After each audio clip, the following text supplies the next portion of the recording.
Ah là là, quel plaisir de vous retrouver. C'est la première fois. Cette émission n'a jamais aussi bien porté son nom. Et pour la première fois, on reçoit une icône de YouTube et maintenant de la musique carrément. C'est Kemar. Ça va, Kemar ? Oui, ça va, et toi, Alexion ? Bah écoute, ça va nickel. Ton premier single est sorti le 15 décembre. Exactement. C'était la semaine dernière. Tout à fait. Ça Jour pour jour. Donc moi, ça me fait un plaisir inouï d'être là jour pour jour pour célébrer un quasi disque d'or quand même. Quasi disque d'or. Ah oui, non, mais voilà. Non, mais il faut le dire, faut dire les choses. Ah oui. Je dirais tout. Ce premier single s'appelle Tébi, toi non, un style techno. Tu dis que c'est peut-être un peu moins sombre que la techno. On va écouter un extrait dans quelques secondes. Oui. Il y a une dose un peu d'humour dans ce single. Un tantinet, ouais, teinté uniquement. Saupoudré. Ouais, saupoudré. Pas plus. Mais écoute, je te propose qu'on écoute un extrait. Bah, merci. Je me pose une question sur toi. Non, je sais pas. Maintenant, j'ai envie de te la poser.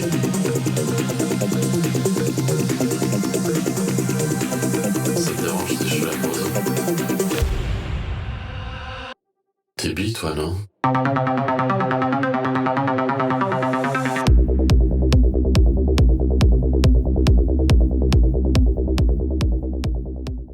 Alors, tu t'appelles Marc, ouais. T'es devenu Kemar, maintenant Kramer.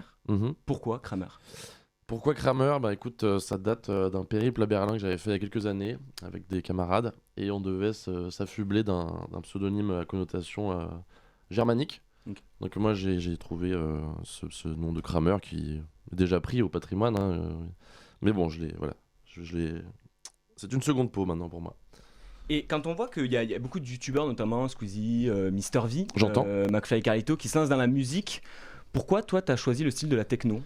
Bah là parce que c'est un style que j'ai beaucoup poncé dans cette année 2023.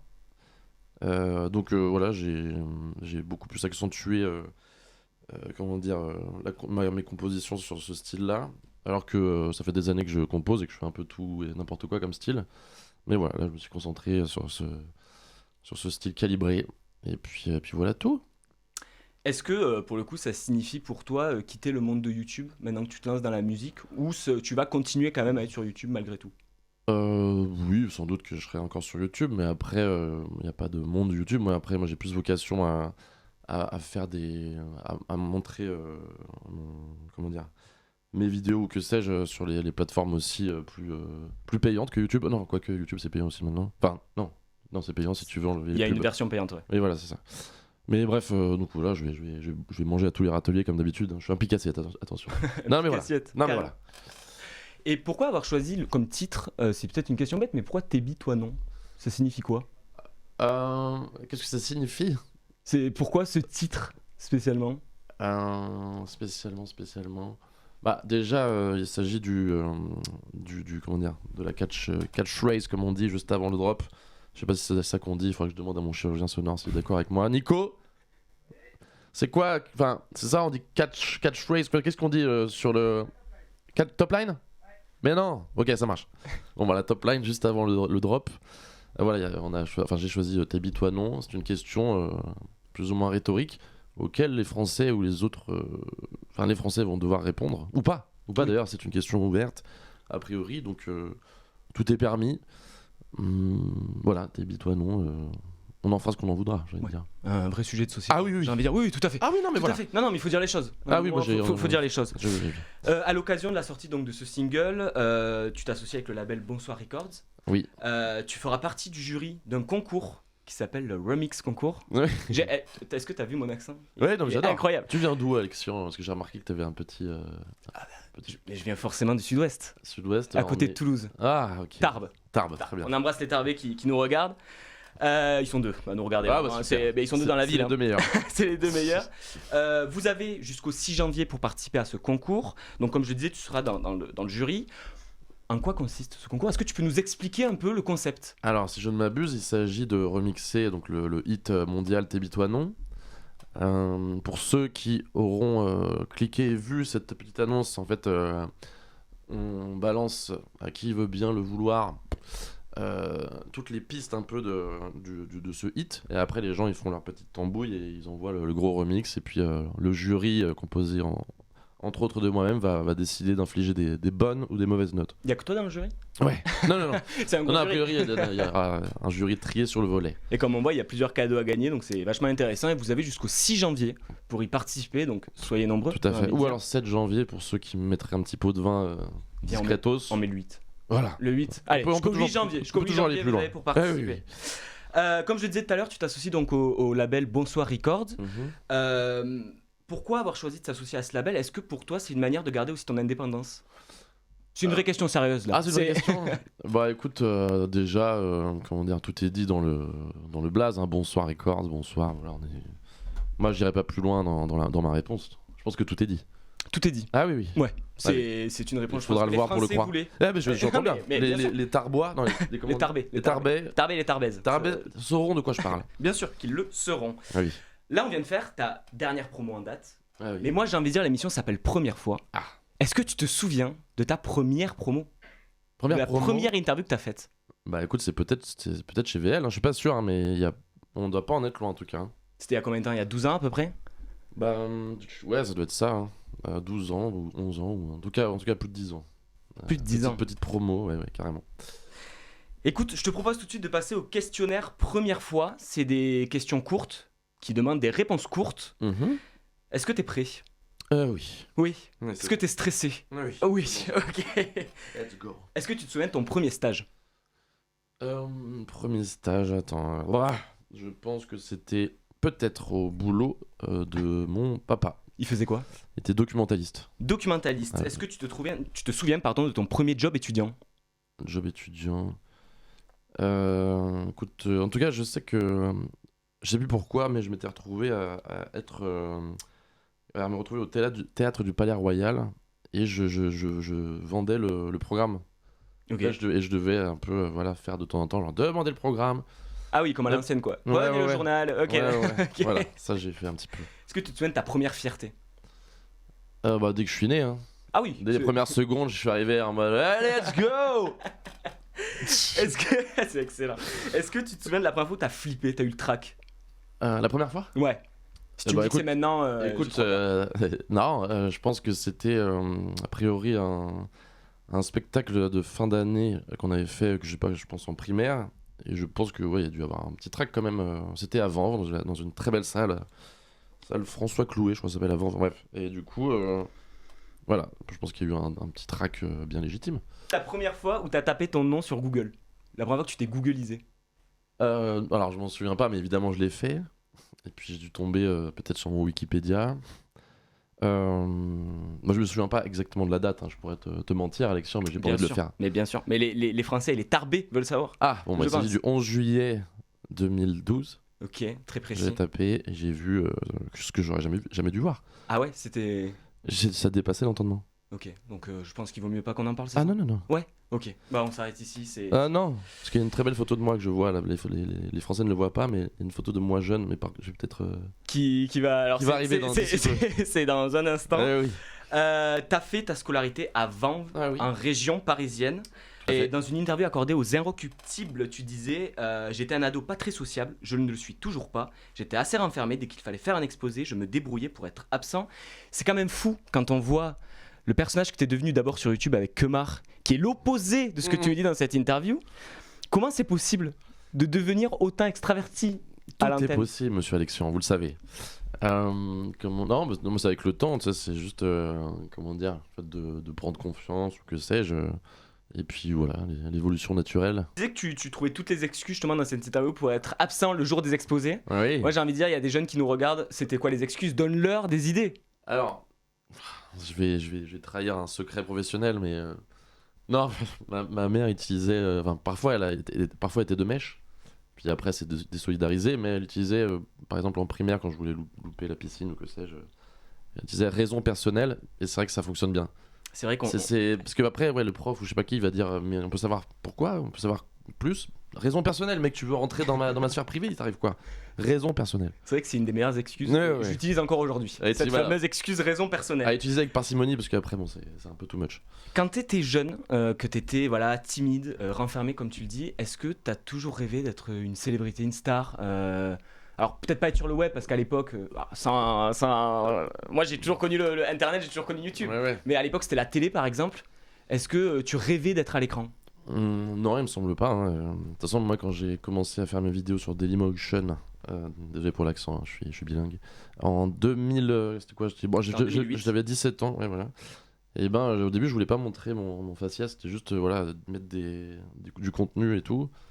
Mais c'est après, en rencontrant de célèbres talents et hommes, que je me suis petit à petit montré. Mais sinon, je voulais être discretos. Et justement, on va en parler parce qu'en 2008, tu postes ta première vidéo sur Dailymotion, sur un compte qui s'appelle Vulve ouverte. Oui, Alors oui, ça, bah, c'est c'est exceptionnel. Ouais. Il y a de la recherche derrière. Non, mais on démarre tous quelque part. Écoute, a priori, on est tous nés d'une baise. On est tous nés d'un ventre, ce qu'on appelle communément un sexe féminin. Et ensuite, comme tu le disais, donc tu crées le Velcro. Alors, ce n'est pas moi qui l'ai créé. Hein, Enfin, vous le créez à 3, on va dire. En fait, non, c'est plus il y avait les deux hommes en question qui l'ont créé. Et puis après, je te dis, j'étais une pièce rattachée. Donc j'ai fait partie de ce triumvirat. Et est-ce que justement le fait d'être à plusieurs, ça t'a donné confiance pour te montrer à la caméra? Ah bah ouais, justement, donc on parle de Norman et Hugo. C'est eux qui m'ont complètement mis devant le fait accompli en me disant, bah là, on a besoin que tu joues ce rôle-là. Et donc mon premier rôle, je te devance, hein. Bien sûr. Mon premier rôle, c'était de jouer une sorte d'autiste, ce qu'on appellerait aujourd'hui un Asperger HPI au potentiel. Et donc c'est mon premier rôle que j'ai fait. Voilà, donc j'ai mimé ou singé ce qui pouvait s'apparenter à quelqu'un à qui il manque quelques cases, comme on dit. Et nous, avec tout le respect que j'ai pour ces personnes. Eh bien, on a retrouvé, il y a 13 ans, c'était ouais. Une des toutes premières vidéos, ça s'appelait dans les années 96. Oui. Et je te propose quand même qu'on la regarde 13 ans plus tard. Allez, c'est parti. Mickey Bon, Alain Delon, là. Un chat! Miaou. Je suis allergique. Ah ouais, moi aussi, ça me fait éternuer. Qui c'est qui a vomi sur le chat? Manu? Manu? Oh, il est parti en peignoir? Il est complètement fou, ce Mickey.